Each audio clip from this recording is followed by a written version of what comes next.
On s'est rencontrés il y a maintenant 15 ans au sein d'un collectif de design. On s'est mis à dessiner ensemble et c'est là qu'on s'est dit qu'on allait créer notre studio. On a une vraie complémentarité, on a des approches qui sont différentes et on travaille toujours tous les deux sur tous les projets. On travaille l'un à côté de l'autre. On a tous les deux beaucoup d'intérêt pour les savoir-faire, l'artisanat. On va partir de la matière ou des machines à disposition d'un savoir-faire particulier qu'on va détourner. Parmi les étapes marquantes du studio, je pense que la première, ça reste quand même le dessin de week-end, puisque ça a été quasiment le premier produit qu'on a dessiné.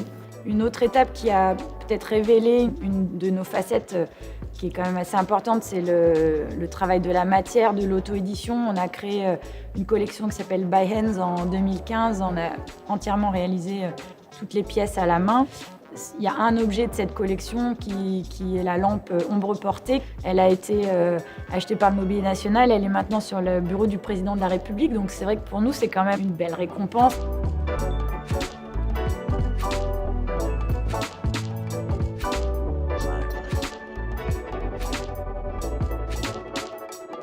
Dans le mobilier week-end, il y a plusieurs défis. Graphiquement, on avait cette grosse envie d'avoir les lattes qui travaillent dans deux sens différents. Des lattes volantes, du coup, qui doivent être renforcées. Elles ont un profil en pie qui les rigidifie. Il y a plein de petites subtilités comme ça qui ont aussi apporté de la sophistication dans le dessin.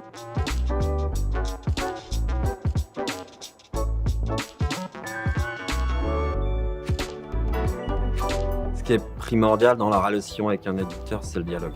On aime bien venir voir un éditeur avec un projet, mais le projet, il n'est jamais figé pour nous. On dessine quelque chose, on le soumet, on fait plusieurs essais, plusieurs pistes. Ce qu'on aime bien dans le travail avec Petite Friture, c'est le sentiment que les choses sont prises en charge à la mesure des besoins. Enfin, un bon produit, c'est les bonnes personnes, le bon moment.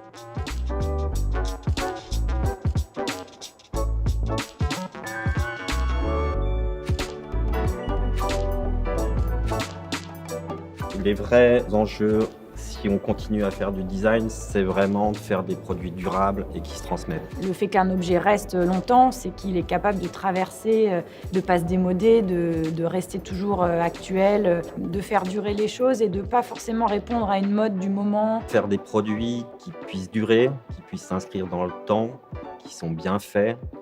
Enfin voilà, un produit qui se transmet, c'est déjà bien.